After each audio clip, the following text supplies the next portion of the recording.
So you talked about the fact that tech is, you come from the notebook world and I come from the mobile phone, and tech is a bit of a chasm.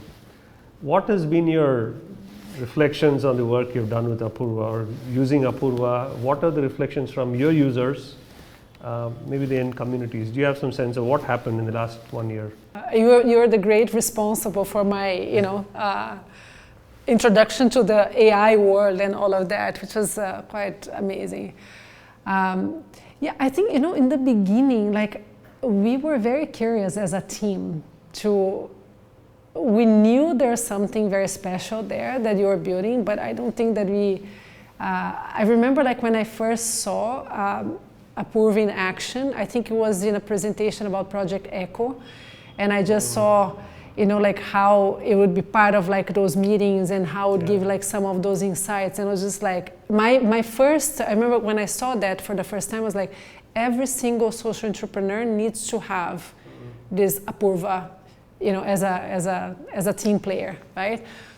And including myself, right? And so I think that it started with that. And it's been a year of working together and kind of figuring out things that were working, things that are not working, and that helped our team especially to understand this world in a very simplified way, which I think was something that you did for us, right? Just breaking down all those super complex things that we do not need to know to, this is how it can be used and this is how it could serve your community. So that is, I think, the first the first thing that happened. But then when we started using, and I'll never forget, I think it was in July or August that we decided to do, was the first mapping exercise that we were doing in Brazil, that we wanted to understand who are the key players in the country. And we had very little budget to do this, so we decided just put a call there and say, if you're working in the longevity space, just raise your hand and write here, what you are doing, who you are and what you are doing. Very simple. To our surprise, we got over 400 entries there, and from all over the country, which was another big surprise. Of course, that usually São Paulo and Rio, they have more, but it was in the middle of the Amazon. There are people from the middle of the Amazon, people from other parts, and then we had all those answers that we were okay, how do we even make sense of these answers in a very short period of time? And it was the first time that we tried to bring everything to the brain, and then say, tell us what is happening there. It was really amazing. Someone who both me and my colleague in Brazil, that we've been in this space for a long time and interviewing people and doing research, how quick it was, to just give the kind of insights that we got. But more than that, the kind of insights were very different than the insights that we usually get. Yeah. It would be something that would just, capture small things that are written or, mentioned by whoever was participating as something very simple, but then it comes. One example is that, education, and education came as 6 main topics for us there. And when I say education, is not traditional education, but education for longevity, education on gerontology, education in how do we bring questions related to longevity to a very early in life when you are a child, and how people are educated more, to live longer lives. This was something that it was not necessarily the kind of work people were doing, but because they mentioned that this is needed, that's why, it was captured that. If we were doing by hand or just trying to analyze ourselves, we would basically look at, okay, what these organizations are doing, how do they work? But when it's mentioned as a kind of insight, that it's very sad that young people do not think about longer lives. They need to learn about longer lives. It's very sad when, I go to my doctor and they do not know how to treat me, as incentivize me to be active as I age. you know, like what can we, these kind of insights, how can this inform the education system, the medical system? You know, like there's so much there that for us, I think that was a big thing. So then we followed using the same, the brain also for a same process that we were doing in Spain, and it was very similar what happened there. So I think that there was a incredible way of using it. Yeah. And I think one thing I pick up from what you're saying is the work you do is very, very intersectional. Mm-hmm. It cuts across a lot of domains. Yes. And a lot of problem areas. Mm-hmm. What is your vision for scale? How do you really look at, I think there is an opportunity to bring along a lot of other sectors, and this can play a very horizontal role.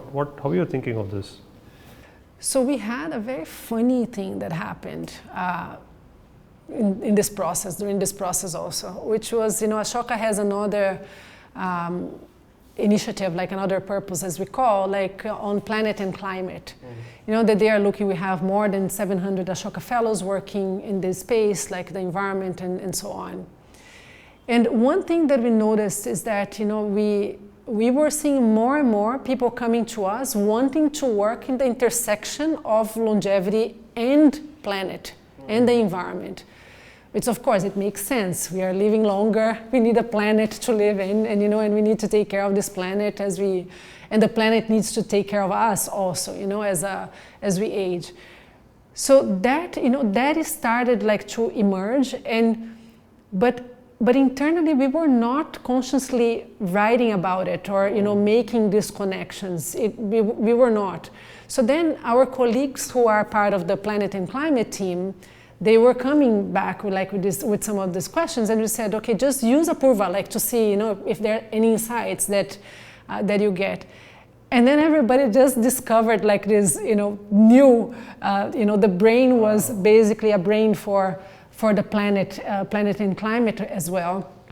It helped us, you know, to articulate this connection, you know, to talk to, you know, our partners and funders, to write more articles about it, like, you know, to then have a full narrative to share with our social entrepreneurs and the change makers that they work with.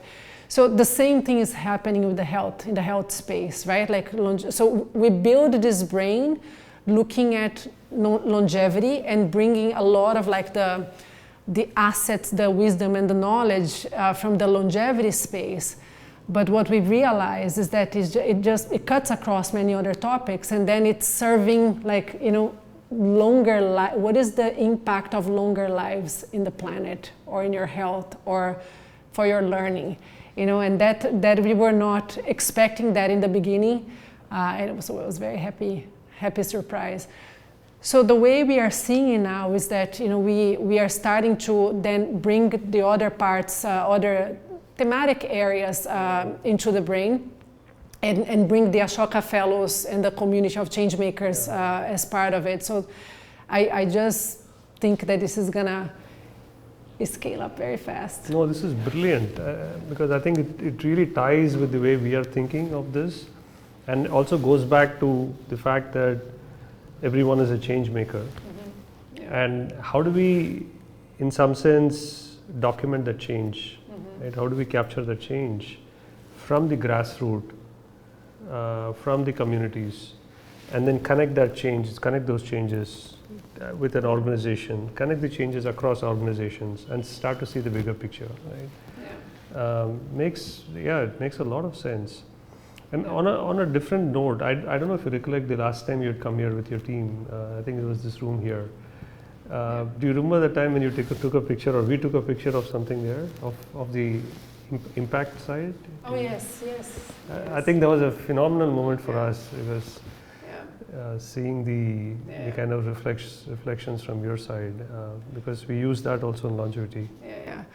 I think that there's everybody is, of course, what I would say is that the last year we were educated by this process and by Apurva. So I think it's the lens that we are seeing, not only technology, but you know how technology can enable something in a very powerful way, what we want to do, right? Like I think that is not, oh, we need a product here to do this. It's more, I mean, that was the way that you always talked about it, you know, like how it's almost like you don't even need to know that we are there, but we are there, right? So I find that, you know, the more we're gonna, we have, you know, this past year we also had a couple of Ashoka Fellows using, you know, the brain, because we wanted also to understand, like, how would they use it, you know, how this could help them, so then we can roll out to the entire community. So one fellow will say, Apurva is my new best friend, right? Like, it's just helping her in Chile to, you know, write about this topic, like convince people. She's working a lot around changing narratives around aging. So then it's, you know, it is a great tool to basically, you know, equip her and everyone with the new narrative that they need to continue, you know, to do this work. The other thing that we are seeing, we started bringing some documents from some Ashoka Fellows, like the tracks, like public documents that track the impact that they have, so they can ask questions, you know, just what happened in my organization in the last like 10 years, and then it shows like beautifully there, probably like some information that even the fellows forget about, like it's coming back to them, like, oh, this is what is happening, or how is this connected with, you know, new policies, you know, around the world. Then it connects that as well, or what kind of policies can help me in this new phase that I'm trying to change things in this country. So it brings that to them.